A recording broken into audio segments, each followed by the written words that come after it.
Salut tout le monde, c'est Axel et aujourd'hui on se retrouve sur la première vidéo de ma chaîne.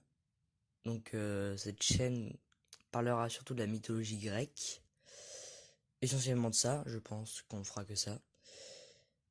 Et donc on va commencer pour la première vidéo sur et bien sûr la création du monde dans la mythologie grecque. Donc je me suis inspiré de d'Hésiode, c'est un poète grec qui a créé, qui a montré la création de l'univers. Euh, D'après lui, il n'a pas vraiment expliqué comment ça venait. Il y a eu le premier grand dieu primordial nommé Chaos, qui veut dire vide béant en grec ancien. On ne sait pas comment il est arrivé ici, mais il est là.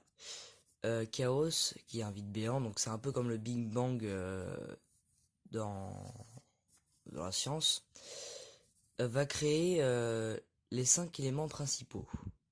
Gaïa, la Terre, Tartare, les enfers, enfin tout ce qui est en dessous de l'enfer, c'est tout ce qui est au profond de les enfers.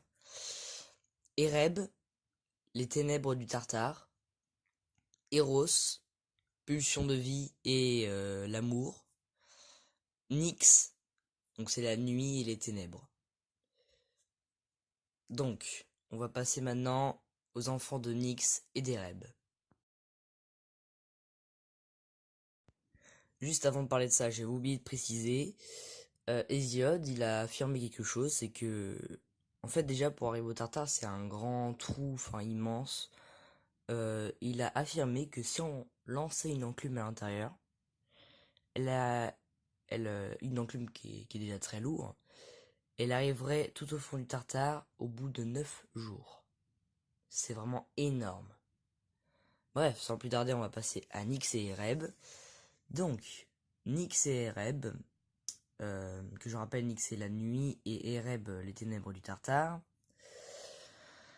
vont enfanter. Ah oui, vous êtes en train de vous dire là, mais ils sont frères et sœurs, là, c'est un peu bizarre. Alors c'est normal, dans la mythologie grecque, enfin c'est normal. Dans la mythologie grecque, les frères et sœurs, les cousins, etc. Peuvent faire l'amour ensemble. C'est très bizarre, mais c'est comme ça. Donc ils ont enfanté le jour, puis Ézer.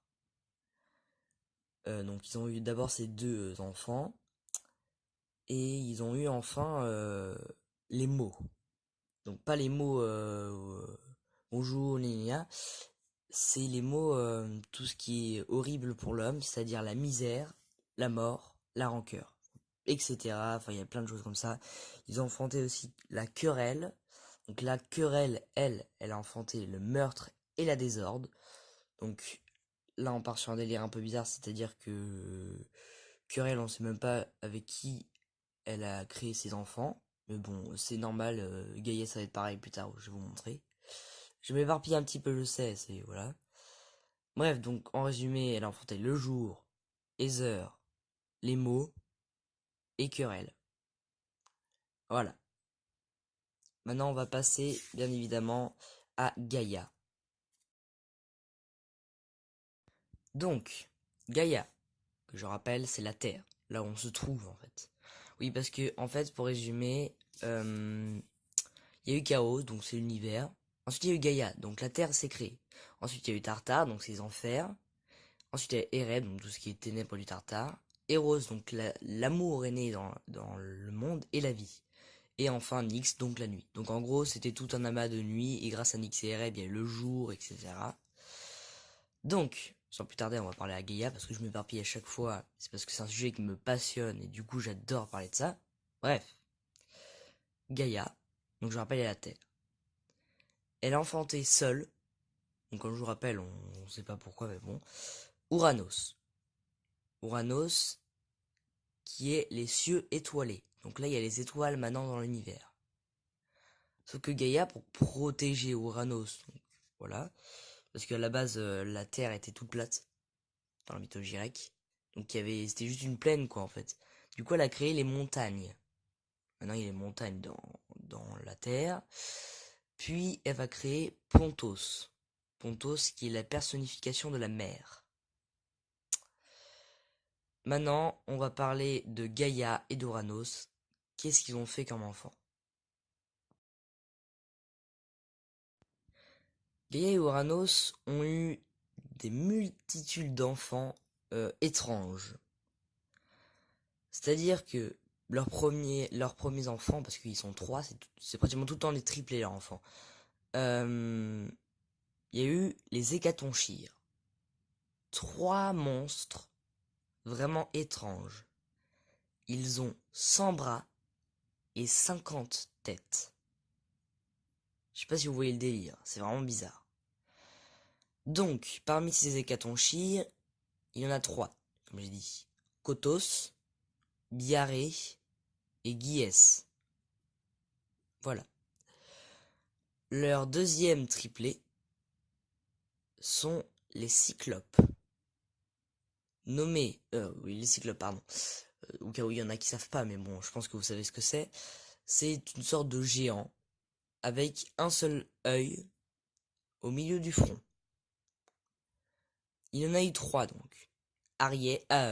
Argès, qui signifie éclair, Brontès, qui signifie tonnerre, et Stéropès, qui signifie foudre. Voilà. Ensuite, ils ont eu beaucoup d'enfants très bizarres que je vais pas vraiment parler. Ils ont eu, bien sûr, qu'on va parler dans la prochaine vidéo parce que là, sinon ça fera trop, les titans. Donc les titans qu'on parlera la prochaine fois. Maintenant, on va parler bien sûr de Gaïa et Pontos. Qu'est-ce qu'ils ont fait comme enfants? C'est parti. Gaïa et Pontos ont eu 5 enfants que je vais citer. Néré, le vieillard de la mer. Donc il apparaît dans plusieurs mythes, c'est-à-dire que le vieillard de la mer, c'est, comme ça dit, un vieillard qui est en face de la mer. Et en fait, sa caractéristique, c'est qu'il connaît tout, il sait tout. C'est vraiment un génie, quoi. Et certains héros aimeraient savoir son savoir. Ils veulent savoir des choses, donc ils veulent s'adresser à lui. Sauf que c'est pas si facile de s'adresser à lui, parce qu'il aime pas être dérangé. Du coup, il va courir, il va se transformer en plein d'animaux marins pour essayer d'échapper aux gens qui veulent l'attraper. Donc quand l'attraper, eh bien, on peut lui poser une question, des questions, il va vous répondre. Par exemple, Héraclès ou Hercule en romain, ben il l'a fait. Voilà. Donc c'était pour la première personne. Ah oui, il a eu une femme que je parlerai surtout dans une nouvelle vidéo. Bref. Donc ensuite, dans leurs autres enfants, Gaïa et Pontos, il y a eu Thomas. Thomas, qui s'est uni à Électre, qui est la fille de Océan et Thétis. Ils ont eu tous les deux Iris qui est la messagère d'Héra. On dit qu'elle a des ailes d'or et Iris c'est la déesse des messagers, la déesse de la messager d'Héra, pardon. Et, on dit que c'est elle qui fait les arcs-en-ciel. Donc bien sûr, ils ont eu d'autres enfants moins cool, on va dire. Ils ont eu les harpies. Les harpies, ce sont des monstres. Je crois qu'il y en a 3. Non, il y en a plus que 3 en fait. Les harpies, ce sont des femmes hideuses. En gros, ils ont un corps d'oiseau, avec une tête de femme hideuse. Voilà. Ensuite, il y a eu Arcée. Arcée, c'est l'équivalent de Iris, mais en plus méchant. C'est-à-dire qu'elle a des ailes, mais noires. Et c'est la messagère des titans. Donc elle va subir quelque chose d'atroce. C'est-à-dire qu'après la titanomachie, qu'on parlera bien sûr dans la prochaine vidéo, Zeus lui a arraché ses ailes et les a offerts aux parents d'Achille qui eux vont l'offrir à Achille. Achille que je partagerai sûrement dans une autre vidéo, bref. Voilà. Donc ils ont eu ensuite 2 autres enfants, que je parle de Gaïa et Pontos là. Phorcys et Céto. Donc ce sont... Ah oui, que je explique bien. Tous les enfants que je parle là, ce sont des enfants liés à l'eau. Donc ces deux-là ont eu plusieurs enfants, que des monstres, qu'on va appeler les Forcides, comme Forcis. Ils ont eu par exemple les Gorgones, les Grès et les Sirènes. Donc, je vais pas parler de ces monstres-là, je pense que je ferai une vidéo spécialement sur les monstres, où je vais parler de tous les monstres de la mythologie grecque, enfin les principaux. Ils ont eu aussi, Gaïa et Pontos, un autre enfant, une autre enfant plutôt, Eurybi, qui va s'unir à Krios, donc ceux-là ils vont avoir des enfants que je vais pas parler, que je parlerai dans un Titanomachie, de la prochaine vidéo. Bref, elle est pas très intéressante ce Eurybi, donc je vais pas parler d'elle. Donc maintenant on va passer, pardon si je tousse, on va passer au Tartare. Tartare, que je rappelle, est, est la... pardon, c'est ce qui est au fond des enfers, donc tout ce qui est horrible. Donc c'est parti.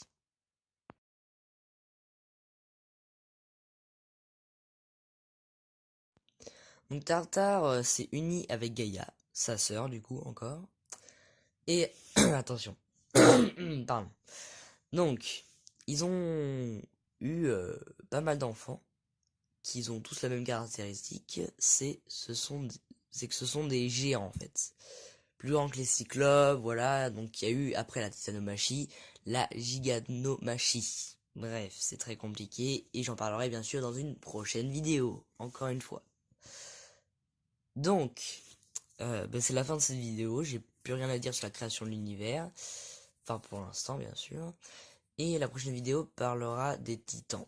Donc j'ai pas beaucoup d'abonnés, c'est-à-dire 0 sur ma chaîne parce que je viens de commencer, mais si vous avez des commentaires à laisser sur les titans, que je puisse vous aider, vous éclaircir, n'hésitez pas, lâchez un like si vous avez aimé cette vidéo et que vous a aidé, qui vous a plu, qui vous a appris des choses, bref, et abonnez-vous si vous voulez d'autres vidéos de ce genre. Merci à tous et à une prochaine vidéo.